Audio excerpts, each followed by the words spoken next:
Bien-aimés dans le Seigneur, bonjour. Voilà, j'aimerais aborder une fois de plus encore un sujet important sur le leadership.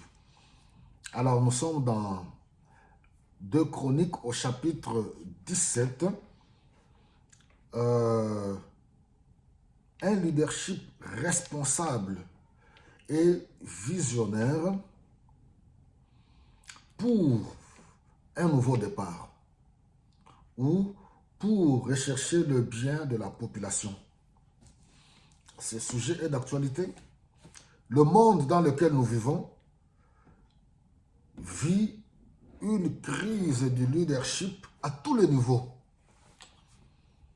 Une crise du leadership que le monde n'a jamais connue, à tous les niveaux, que ce soit politique, spirituel, dans tous les niveaux, religieux. Donc, il y a, à cause des antivaleurs, et le leadership est dans la souffrance. Et c'est un sujet qu'il faut en parler. Alors, à partir de Saintes Écritures, je vais voir quelques points qui pourront nous aider. Comme j'ai toujours dit, toujours faire attention avec l'Ancien Testament, le Nouveau Testament. N'est pas expliquer ni prendre cela littéralement, mais quelques points qui peuvent nous aider à pouvoir appliquer dans tous les domaines de notre vie. Que ce soit le leadership familial à tous les niveaux, donc cela peut toujours nous aider. Le contexte ici, comme je ne cesserai jamais de le répéter, Israël a connu 3 grands rois connus. Saül, David et puis son fils Salomon. Et à la fin du règne de Salomon, il y a eu cette guerre civile qui a amené le schisme, la séparation du royaume, 10 tribus d'Israël qui ont formé le royaume d'Israël, avec capitale comme Samarie, et les 2 autres qui ont formé le royaume de Juda, avec comme capitale Jérusalem. Alors, nous verrons que dans le royaume du Nord, le royaume du Nord a connu 19 rois, tous des mauvais, tous qui ont dévié le peuple de la voie du Seigneur. Vous voyez le rôle, les conséquences, le rôle du leadership, surtout dans le contexte, c'est un peuple qui avait l'alliance avec Dieu, ne devait pas adorer d'autres dieux, ni aller vers les idoles. Donc c'est pour dire que ceux qui étaient à la tête, ils devaient être fidèles à Dieu, marcher dans la voie de Dieu pour amener le peuple de Dieu à rester fidèle dans l'alliance que Dieu avait traitée avec eux. Alors quand on part de l'autre côté du royaume de Juda, là il y a eu 17 rois. Et il n'y a eu que 8 rois qui sont restés dans la voie du Seigneur et les 9 autres rois étaient des idolâtres. Alors, revenons maintenant dans le royaume d'Israël.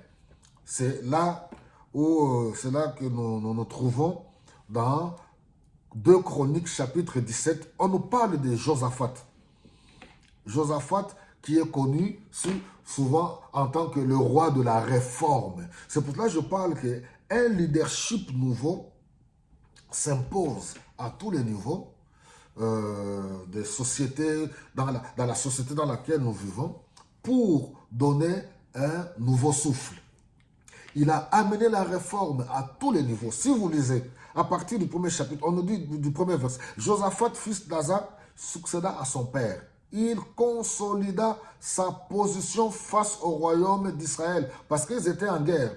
Juda contre Israël. Il plaça des troupes dans toutes les villes fortifiées de Juda et installa des gouverneurs dans son royaume ainsi que dans les villes que son père Asa avait prises aux Éphraïmites. Le Seigneur fut avec Josaphat, car celui-ci se conduisait comme son ancêtre David s'était conduit au début de son règne.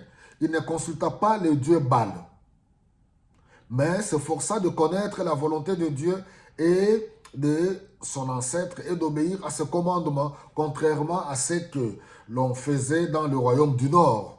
Le Seigneur affermit son pouvoir royal. Tous les Judéens offraient des cadeaux à Josaphat, de sorte que celui-ci fut couvert de richesses et de gloire.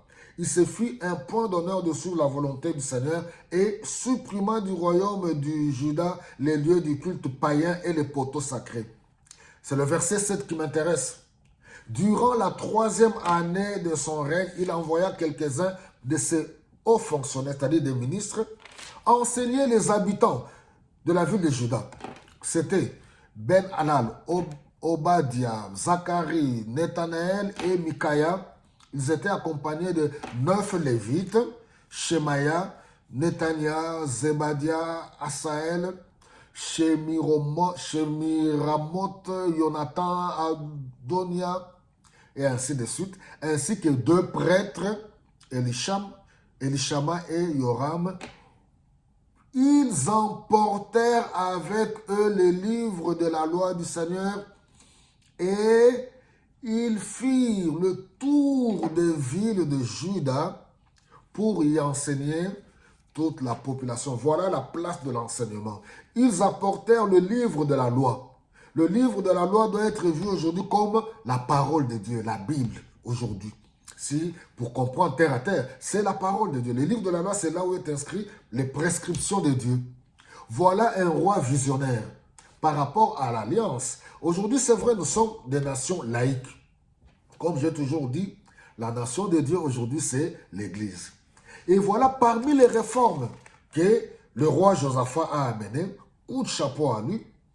D'une part, il a ramené la réforme, oui, parce que du fait qu'il a envoyé et les ministres, et les lévites, et les sacrificateurs, c'était pour veiller pour que les choses se déroulent convenablement.